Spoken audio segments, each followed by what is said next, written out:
Hundreds of passengers who were traveling back to work in Nairobi and Mombasa after the holiday festivities have been stranded in Kisumu. This is after they paid fares to unscrupulous bus conductors who later turned around and told them that the buses could not travel due to the night travel ban imposed on public service vehicles. And as Patrick Amimo now reports, latest figures from the police traffic department show that the number of fatal accidents on Kenyan roads reduced by 3% last year compared to 2012. Some minibuses that ply Nairobi city routes took advantage of the demand for up-country travel to operate outside their designated routes and mint cash over the festive period. And Kisumu was their popular destination. During the afternoon, a section of unsuspecting passengers keen to return to their workstations booked some of the minibuses after conductors assured them the vehicles will travel to Nairobi. The conductors then disappeared with the cash, leaving them stranded.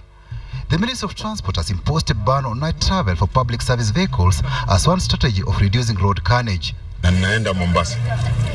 Kwa hivyo nimekuja asubuhi kutafuta gari yenyewe kweli nimekatiwa. Ikawa watu wangu nilikuwa nimewaacha nyumbani.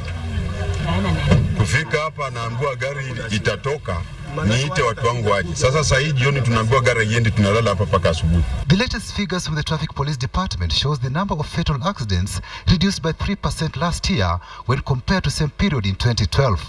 Last year recorded 2,584 fatal accidents relative to 2012, where 2,648 fatal accidents were recorded.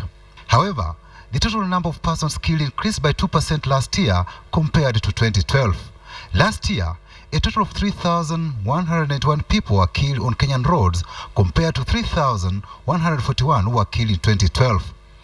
The total number of accidents reduced by 11% last year when compared to a similar period in 2012. You can see that the number of accidents decreased, but the number of fatalities were up because of the type of accidents that took place, like that one of Mutulele, where so many people died in one accident. Last year, 284 drivers perished on Kenyan roads compared to 290 who died in 2012, representing a reduction of 2%. But pedestrian deaths is a matter of concern, for they still account for 65% of deaths on Kenyan roads.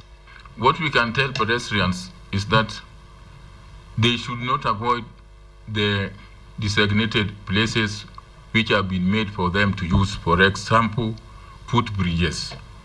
We have seen cases where people are killed under the bridge. Alcometers or alcoblows were last month reintroduced on Kenyan roads to nab drunkard drivers. Speeding and drunken driving has been identified as common causes of accidents in Kenya. Those that were injured or reportedly killed mainly during this period were mainly pedestrians. A few fatal accidents were reported during this festive season. The police are of the opinion that this was due to the use of alcohol and the ban on night travel. The traffic department is of the opinion that the two should remain in force until sanity returns on our roads. Patrick Amimo, KTN, Nairobi.